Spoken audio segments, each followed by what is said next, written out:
어떤 알코올 중독이었던 분이 전도를 받아서 교회에 출석을 하게 되었다고 합니다. 교회를 출석해서 매 예배 때마다 제일 앞자리에 앉아서 말씀에 대해서 굉장히 사모한 마음으로 받고 또 기도 시간이 되게 되면 눈물 흘려서 회개를 했다고 합니다. 하지만 알코올 중독을 벗어나지 못했고 결국 그렇게 하다가 어느 날 술에 취한 채로 길에 쓰러져서 다시 일어나지 못한 그런 비극을 맞았습니다. 이번에 장례식 때 목사님이 참석하셔서 이런 말씀을 하셨다고 했습니다. 이 성도는 이제 이 땅에서의 고통을 벗고 하나님 품에서 지금 쉬고 있습니다. 이렇게 설교를 했다 그래요. 그리고 나서 장례식이 끝난 다음에 이런 항의 전화를 받았다고 합니다.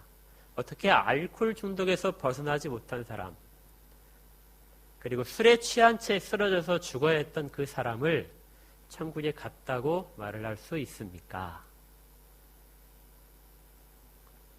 자, 여러분은 어떠십니까? 이 사람은 천국에 갔을까요? 구원받지 못했을까요?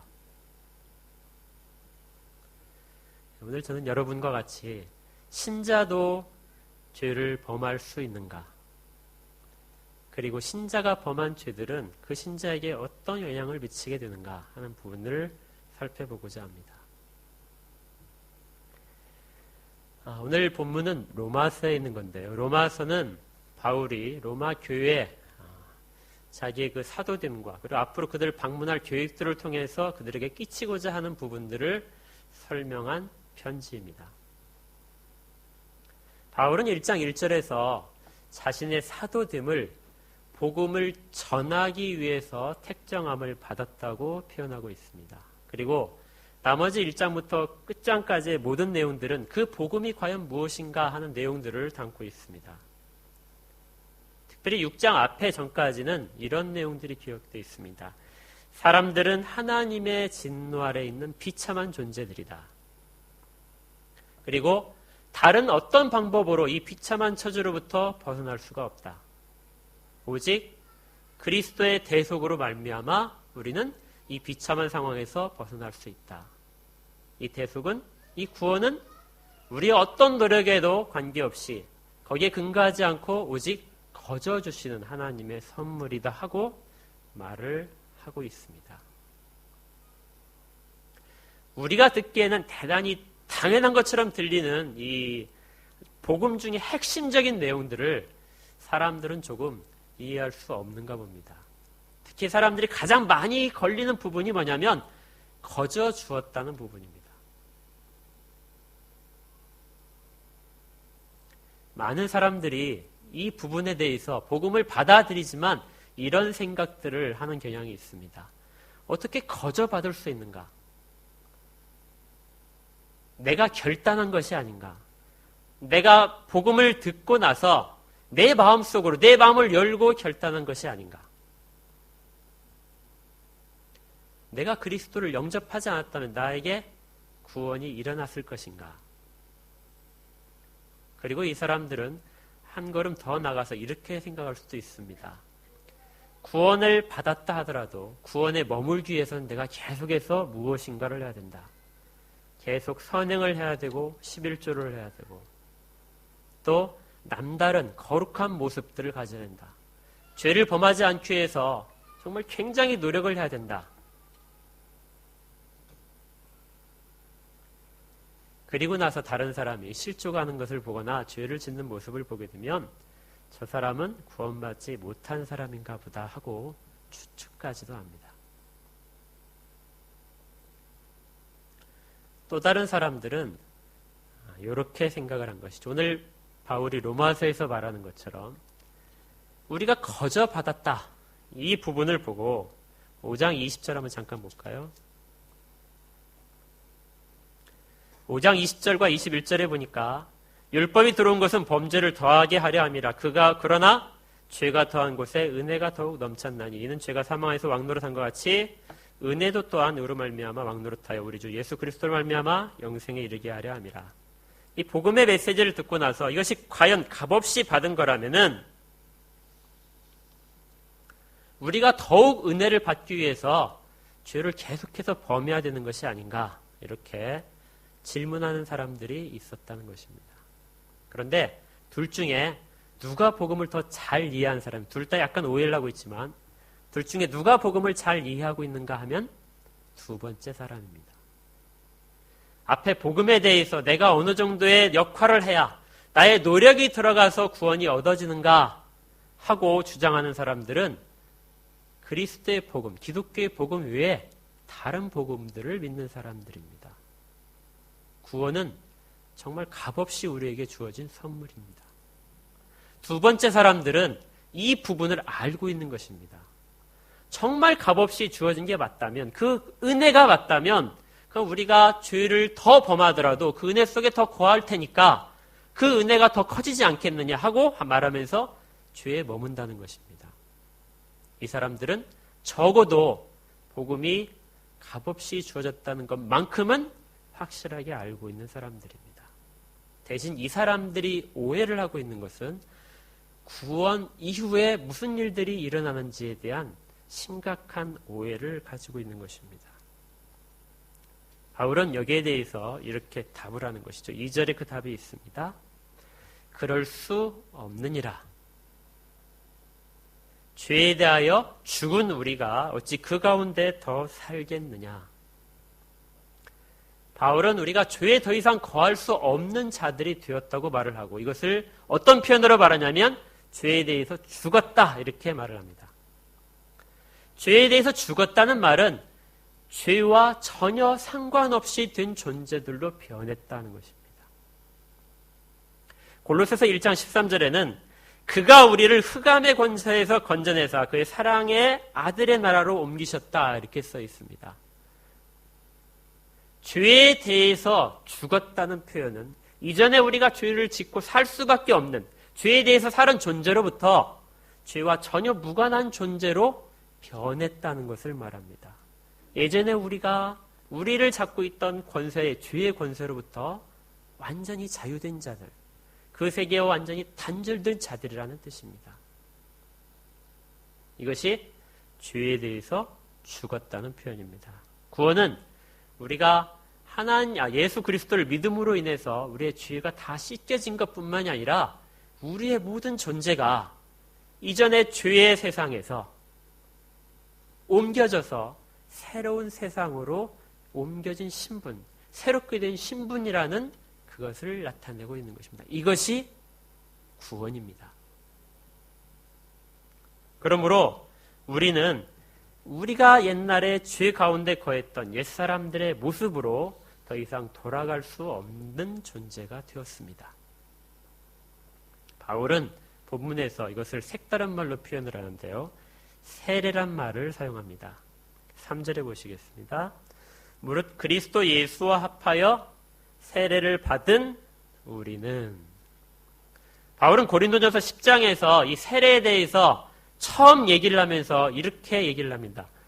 제가 읽어드리겠습니다. 형제들아, 너희가 알지 못하기를 내가 원치 아니하노니 우리 조상들이 다 구름 아래 있고 바다 가운데로 지나며 모세에게 속하여 다 구름과 바다에서 세례를 받고 다 같은 신령한 식물을 먹으며 다 같은 신령한 음료를 마셨으니는 저희를 따르는 신령한 반석으로부터 마셨음에 그 반석은 곧 그리스도시라. 바울은 출애굽할 때 이스라엘 백성들이 홍해를 건넌 사건을 세례받았다고 표현을 합니다. 이 말은 세례 자체가 단순히 우리가 물에 적셔지고 죄가 씻어지는 그런 형식의 문제가 아니라 우리의 존재 자체가 출애굽한 백성들처럼 애굽의 종되었던, 그리고 애굽의 왕의 권세 아래에 있었던 비참한 존재로부터 홍해를 지남으로써 더 이상 애굽의 왕권이 그들을 제어하지 못하는, 속박하지 못하는 새로운 가나안 백성으로, 하나님의 백성으로 다시 거듭났다는 의미를 담기 위해서 세례라는 의미를 사용하고 있는 것입니다.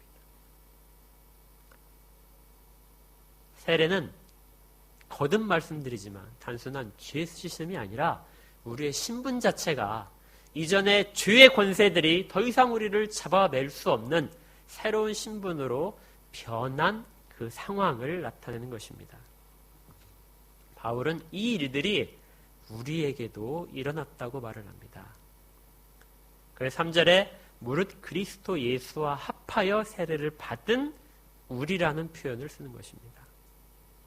여기에서 중요한 말이 있는데요. 꼭 표시를 해놓으시기 바랍니다. 가장 중요한 말은 그리스도 예수와 합했다 하는 이 말입니다.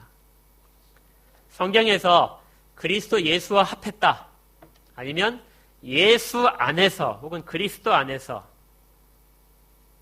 그리스도에 속하여 이런 말들은 모두가 다 그리스도와의 연합이라는 뜻을 담고 있습니다. 신학자들이 성경에서 가장 아름답다고 표현하는 말이 그리스도와 연합됐다 하는 말입니다. 이 일들은 창세 전부터 우리에게 발생했습니다. 에베소서 1장 4절에 보시니까 이런 구절이 있습니다. 곧 창세 전에 그리스도 안에서 우리를 택하사 우리로 사랑 안에서 그 앞에 거룩하고 흠이 없게 하시려고. 언제 이런 일이 발생했다고요? 창세 전에 그리스도 안에서 우리를 택하셨습니다. 우리는 창세 전에 우리가 어떤 육신을 입기 전에 우리 어떤 감각이 살아나기 전에 우리의 의지를 통해서 뭔가를 하기 전에 우리는 이미 그리스도와 연합되었다 하는 것입니다. 하나님이 우리를 택하신 바는 그리스도와 연합해서 택하신 것입니다. 그리스도 밖에 있는 존재로서 우리가 택함을 받은 것이 아니라 그리스도 안에 있는 존재로서 우리는 신분적인 변화를 겪은 것입니다. 이 일들은 창세 전에 하늘에서 이루어진 일들입니다. 그래서 우리는 이 일들이 이루어진 것을 전혀 알지 못합니다. 또 세상 사람들도 우리가 하나님의 창세 전에 그 하늘나라에서 하늘에서 우리의 신분이 이렇게 변했다는 것을 알지 못합니다. 그런데 누구나가 다 알 수 있는 하나의 사건이 벌어진 것이죠. 우리가 이미 택함을 받은 존재로서 그리스도와 연합해 있지만 우리는 두 가지 신분을 동시에 갖게 됩니다. 창세 전부터 연합된 존재로서 그리스도와 떨어지지 못하는 존재로 세움을 받았고, 그렇지만 이 땅 가운데서 아담의 자손으로 육신을 입고 살아가야 될 존재이기 때문에 역시 아담의 범죄함을 이어받게 되는 것이죠. 그래서 우리는 구원이 예정된 자들이지만 이 땅 가운데서는 죄인으로서 삶을 살도록 태어나게 됩니다. 이런 불안한 이중적인 모습이 해소되는 것이 십자가의 죽음입니다. 성경이 말씀하는 걸 보니까 3절에 우리는 그의 죽으심과 합하여 세례를 받았다. 이렇게 표현되어 있습니다.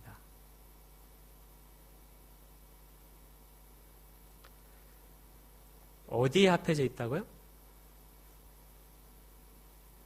그의 죽으심과. 그리스도께서 십자가에 달리실 때 우리도 그와 연합해서 죽었다는 것입니다. 뭐에 대해서 죽었을까요? 죄에 대해서 죽었습니다. 우리가 더 이상 죄를 지을 수 없는 존재가 되었다. 언제 되었느냐? 십자가에서 그리스도께서 죽으실 때 우리는 그 가운데 연합되어서 죄에 대해서 우리 역시 죽은 자들이라는 것입니다. 그래서 죄가 우리를 더 이상 관여하거나 우리를 제어하지 못하는 상태로 신분이 바뀐 것을 말합니다. 여기서 십자가에 대해서 한번 다시 생각을 해야 됩니다. 우리는 십자가를 볼 때 그리스도께서 우리를 위해서 피 흘리시고 죽으시고 찢기신 이런 일들을 생각을 합니다. 굉장히 감격적이고 은혜로운 일들입니다. 그런데 우리가 알고 있는 십자가와 초대교회의 신자들이 알고 있던 십자가는 같지 않습니다. 우리는 그 십자가를 통해서 예수 그리스도가 못 박히신 것을 다시 한번 되새기지만 초대교회 신자들은 십자가를 볼 때 자기들이 죽을 일을 생각하고 있었습니다. 자기들이 죽을 사형틀인 것이죠. 예수님이 제자들에게 자기를 부인하고 자기 십자가를 지고 나를 따르라고 분부하셨을 때 그 십자가는 죽음입니다. 당시에 어떤 사람이든지 간에 십자가를 지고 가는 사람을 본다면 저 사람이 지금 십자가 형틀에 매달려서 죽으러 가고 있는구나, 사형장으로 끌려가고 있다고 모두 다 생각을 했던 것입니다. 십자가는 우리가 지금 생각하는 것처럼 그런 감격이 아닙니다. 십자가는 그 속에서 예수 그리스도를 따라 예수 그리스도와 함께 우리가 못 박힌 형틀입니다. 이것이 십자가의 정체입니다. 그러니까 여기 우리가 교회 가운데 아주 멋있게 걸어놓은 이 십자가를 볼 때마다 우리는 무엇을 생각하냐면은 그리스도의 우리 대속의 은혜를 생각할 뿐만 아니라 거기에 못 박혀서 그리스도와 같이 죽어버린 우리의 옛사람을 봐야 됩니다.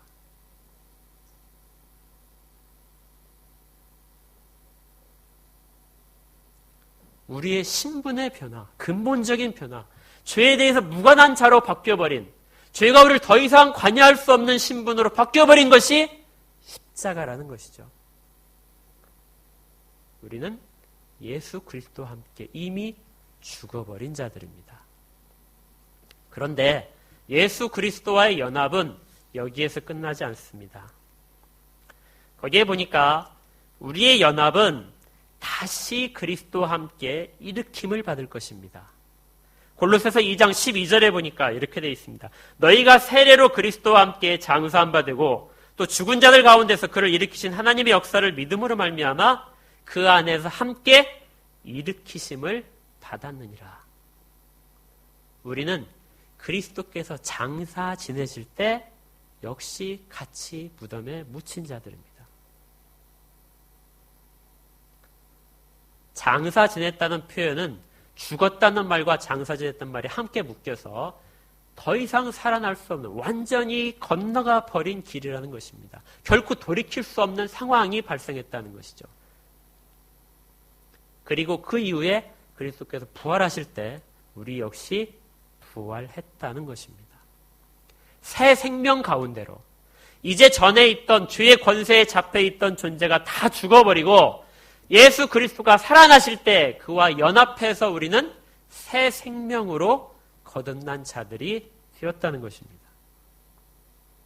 이것이 그리스도의 연합이 우리에게 끼친 결과입니다. 찬송가 147장을 한번 펴보시겠습니까?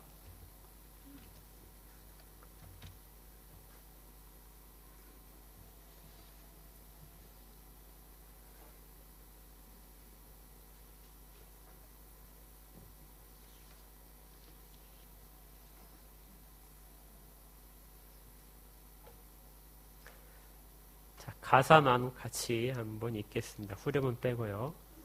거기 너 있었는가 그때 주님이 그 십자가에 달릴 때, 거기 너 있었는가 그때 주님 그 나무 위에 달릴 때, 거기 너 있었는가 그때 해가 그 밝은 빛을 잃을 때, 거기 너 있었는가 그때 주님 그 무덤 속에 누일 때, 거기 너 있었는가 그때 주님 그 무덤에서 나올 때.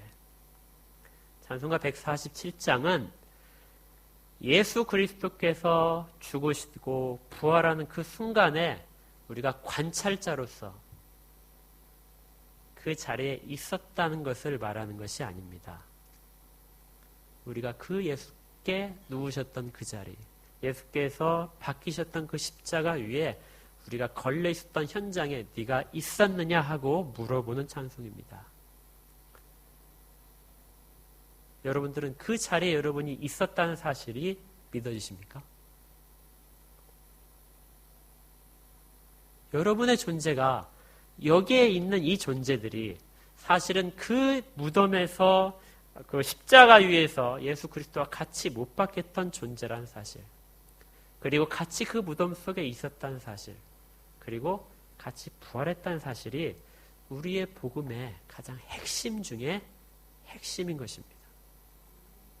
이것이 없이는 그리스도께서 우리를 대속하신 모든 은혜들은 우리에 적용될 수가 없습니다.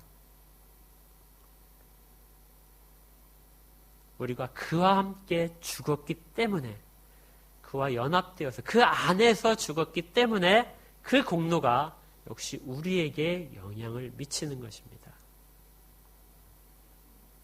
이처럼 그리스도와의 연합은 창세 전부터 시작되었고 십자가의 죽음을 통해서 전 세상에 선포가 되었고 그 부활을 통해서 약속된 바가 된 것이 그리스도의 연합입니다. 우리가 교회에서 받는 세례식은 우리가 이런 존재라는 것을 교회 가운데에서 공식적으로 선언을 하는 것입니다. 이전에 이미 발생했던 일들을 지금 사람들의 눈앞에서 보여주고 있는 것뿐입니다. 더 깊은 의미는 이미 창세전부터 세상 말까지 우리 가운데 이루어질 모든 일 가운데 있는 그리스도와의 연합 가운데 있을 따름입니다. 이렇게 우리는 아주 놀라운 신분으로 바뀐 자들이고 성경에서 이것을 다 보증하고 있음에도 불구하고 우리는 여전히 어두운 현실 속에서 살고 있습니다. 아까 제가 처음 말씀드린 질문처럼 우리에게도 여전히 죄를 짓는 모습들이 있습니다. 죄로부터 완전히 떠났다면 왜 우리는 죄를 지을까요? 죄에 대해서 우리가 죽었다면, 그것과 전혀 상관없는 사람들이 되었다면 우리는 이 땅에서 우리가 살아가는 모습들이 가장 거룩하고 세상적으로 도덕법을 어기지 않고 하나님 앞에서 떳떳하게 살아갈 수 있는 존재야 맞는데 우리는 여전히 죄 가운데서 신음을 하고 있는 것입니다. 성경은 이것을 이렇게 보여줍니다. 성경에서 죄에 대해서 죽었다 하는 표현들은 모두가 다 과거 분사나 완료로 사용됩니다. 이 말들은 이미 다 옛날에 이루어져서 그 결과들이 우리한테 지금 적용된다는 것이죠. 그런데 그리스도와 연합해서 다시 살아날 것, 부활에 관한 부분에 있어서는 골로새서에서는 완료형으로 표시합니다. 아까 제가 말씀드렸었죠. 한번 다시 한번 읽어드릴까요? 너희가 세례로 그리스도와 함께 장사 지낸 바 되고 또 죽은 자 가운데서 그를 일으키신 하나님의 역사를 믿음으로 말미암아 그 안에서 함께 일으키심을 받았느니라. 이미 과거입니다. 그런데 로마서 오늘 읽은 본문 보시면은 이 내용이 조금 다르게 나타납니다. 로마서 4절입니다. 6장 4절. 그러므로 우리가 그의 죽으심과 합하여 세례를 받음으로 그와 함께 장사되었나 이는 아버지의 영광으로 말미암아 그리스도를 죽은 자 가운데 살리심과 같이 우리로 또한 새 생명 가운데 행하게 하려 함이라. 이것은 과거가 아니라 미래형으로 되어 있습니다. 또 5절에 보니까 또한 그의 부활과 같은 모양으로 연합한 자도 될 것이다. 역시 미래입니다. 그러니까 부활에 관해서는 우리는 이미 완성된 형태, 부활이 이미 다 이루어진 형태일 뿐만이 아니라 미래에 그 완성된 것들이 다시 이루어질 형태로 말씀하고 있다는 것입니다. 잘 보시면 그리스도와의 모든 연합 가운데서 우리에게 이루어지지 않은 부분이 딱 한 군데 있습니다. 그게 뭘까요? 딱 다 이루어지지 않아요. 그리스도께서 겪으셨던 모든 일들 우리가 다 그 가운데서 겪었는데 똑같이 이루어지지 않은 일이 딱 하나가 있습니다. 그게 우리의 육체입니다. 모든 것들이 다 이루어지는데 육체의 부활만은 아직 이루어지지 않았습니다. 우리가 죄에 대해서 죽었지만 죄는 우리에 대해서 죽지 않았습니다. 죄는 여전히 아담의 자손의 껍질을 입고 있는 이 육신 가운데 역사를 합니다. 이 육신을 통해서 우리의 구원받는 것조차도 흐트러뜨리고 싶은 것이 사탄의 계획입니다. 그래서 우리는 육신을 입고 있는 동안 여전히 죄의 유혹 가운데 처해지게 됩니다. 그걸 통해서 우리 신자들은 갈등을 하는 것입니다. 여전히 내가 죄를 짓고 있는데 내가 어떻게 구원받은 자인가? 내가 매일 반복해서 죄를 짓고 있는데 내가 어떻게 구원받았다고 사람들에게 말을 할 수 있을 것인가? 로이드 존스 목사님은 신자도 죄를 짓는다고 말씀을 하셨습니다. 그런데 그냥 죄가 아니라 세상에 있는 모든 죄를 신자들이 다 짓고 있다. 아니, 오히려 더 끔찍한 죄들을 신자들이 다 범할 수 있다는 것입니다. 신자라고 해서 죄로부터 자유한 자들은 아무도 없습니다. 우리의 육신이 완성된 부활을 맛보는 날까지 우리는 이 땅 가운데서 그 괴로운 가운데 여전히 처해 있게 되는 것입니다. 그렇다 하더라도 이것은 우리의 구원을 흐트러뜨리지 못합니다. 우리의 구원을 흐트러뜨리려면 한 가지 방법밖에 없습니다. 그게 뭐냐면 그리스도와의 연합을 깨야 됩니다. 그리스도께서 십자가에 못 박혀 죽으신 것을 헛되게 만들어야 됩니다. 그리스도께서 부활하신 것을 헛되게 만들어야 됩니다. 그런데 이 일들은 결코 다시 돌이킬 수 없는 일들입니다. 그래서 우리의 구원, 우리가 죄로부터 떠난 자 된 것은 어떤 것으로도 끊을 수 없는 우리의 숙명이 된 것입니다. 우리는 이러한 이중적인 신분, 부활을 약속받고 죄로부터 떠난 자이지만 우리의 육신 가운데 미어있는 동안은 이 갈등과 아픔들을 계속해서 겪어야만 하는 존재라는 겁니다. 그래서 바울은 12절 13절에서 이렇게 당부를 합니다. 그러므로 너희는 죄가 너희 죽을 몸을 지배하지 못하게 하여 몸의 사욕에 순종하지 말고 또한 너희 지체를 불의의 무기로 죄에게 내주지 말고 오직 너희 자신을 죽은 자 가운데서 다시 살아난 자같이 하나님께 드리며 너희 지체를 의의 무기로 하나님께 드리라. 우리는 이러한 능력을 가진 존재로 우리의 신분적인 변화를 겪었습니다. 자, 그럼 설교의 처음에 제시했던 문제로 돌아가 보겠습니다. 자, 그 알코올 중독으로 죽은 그 분은 구원을 받았을까요? 못 받았을까요? 예, 그 분이 그리스도 안에서 연합된 자라면은 어떤 것도 그분을 끊을 수가 없습니다.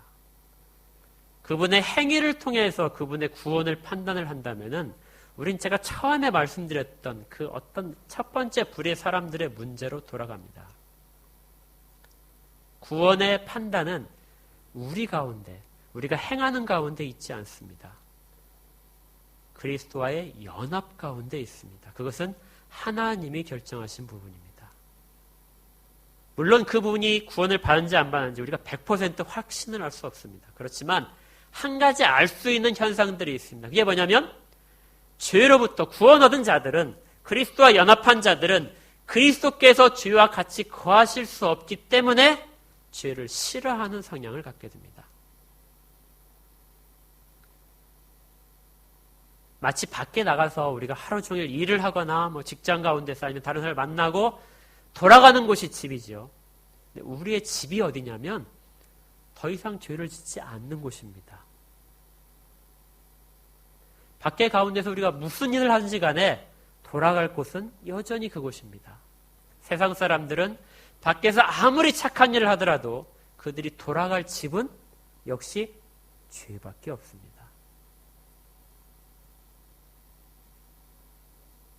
그 알코올 중독으로 죽으신 그분은 그 목사님의 표현에 따르면 항상 괴로워했다고 합니다. 자기의 중독을 벗어나지 못하는 자기의 약함 때문에, 그리고 하나님 앞에서의 부끄러움 때문에 항상 갈등하고 고뇌했다는 것입니다. 이것이 신자가 그리스도와 연합한 가장 분명한 증거입니다. 우리가 어떤 것들을 이루어낸 것이 증거가 되는 것이 아니라 우리가 죄를 지은 통해서 그 죄를 뉘우치지 않고 반복하지 않고 그 가운데서 하나님께 내가 선 부끄러움들이 느껴질 때 이것이 신자로서의 우리의 구원의 확실성을 증명하는 가장 그래도 근거 있는 모습입니다. 우리가 많이 착각하는 것이 이건데요. 신앙생활을 이렇게 생각하시면 안 됩니다. 우리 아이들한테 자전거를 다 가르쳐 보셨을 겁니다. 운동장에서 애들한테 자전거를 가르칠 때 어떻게 가르치죠? 처음에? 다 잡아주죠. 뒤에서 잡아주고 아이를 타게 합니다. 그럼 이제 그리고 쭉 가죠. 근데 아이가 꼭 이런 말을 합니다. 아빠 절대 놓지 마. 그렇죠? 그리고 중간중간에 막 돌아보면서 확인해 보잖아요. 그런데 아버지는 자기가 이 손을 놓지 않으면 아이가 자전거를 결코 배울 수 없다는 것을 압니다. 그래서 아이가 막 불안해하더라도 중간에 손을 꼭 놓게 됩니다. 그러면 아이는 손을 놓은지도 모르고 열심히 잘 탑니다. 그러다가 갑자기 돌아봐서 부모가 손을 놨다는 걸 알게 되면 갑자기 넘어지죠. 잘 타다가도 갑자기 넘어집니다. 이런 일을 몇 번 하다 보면 혼자서 쓸 수 있는, 혼자서 자전거를 탈 수 있는 기술들을 습득을 합니다. 신앙을 여기다 비유하게 되면 우리는 다 실패합니다. 신앙은 하나님이 우리에게 주시는 우리가 홀로 설 수 있는 방법을 가르치시는 것이 절대 아닙니다. 우리가 홀로 설 수 있는 자들이라면 그리스도와의 연합은 애시당초 필요가 없습니다. 우리의 구원이 우리의 어떤 노력이나 우리가 습득한 지식을 통해서 이루어진다면은 그리스도가 서실 장소가 아무데도 없는 것입니다. 신앙은 하나님이 우리를 붙들어가고 있는 그 신앙은 우리가 자전거를 타다가 넘어지고 결코 혼자서는 자전거를 탈 수 없는 존재라는 데서 출발합니다. 우리는 매번 넘어집니다. 그러니까 우리가 넘어지지 않으려면 항상 하나님이 잡아주셔야 됩니다. 신앙이 깊어진 사람은 하나님이 나를 잡아주지 않으면 내가 다시 넘어집니다 하는 것을 깨달은 사람들이에요. 이것이 우리의 신앙입니다. 우리가 앞으로 걸어가야 할 신앙입니다. 그리스도와의 연합은 이것 때문에 시작됐습니다. 너희들이 하나님과 하나님의 은혜 가운데 거하지 않으면, 하나님이 너희를 살펴보시지 않으면, 너희가 그리스도와 연합된 자가 아니라면 너희는 결코 죄의 문제로부터 해결받지 못하는 자들이다. 이것이 너희들의 현실이라는 것을 그리스도의 연합은 보여주고 있는 것입니다. 가끔 하나님은 하나님이 그 손을 놓은 것처럼 그렇게 행동하십니다. 그것은 우리를 시험을 통해서 여전히 하나님께 의지해야만 하는 존재라는 것을 깨닫게 하시기 위해서 그렇습니다. 여러분, 다윗의 예를 잘 아실 텐데요. 다윗이 밧세바와 간음을 하게 됩니다. 밧세바를 범하게 되죠. 그리고 우리아를 죽이게 됩니다. 이때가 다윗이 가장 인간적으로 가장 왕성했을 때입니다. 이스라엘 땅으로 보게 되면 이스라엘이 가장 넓은 영토를 차지한 때입니다.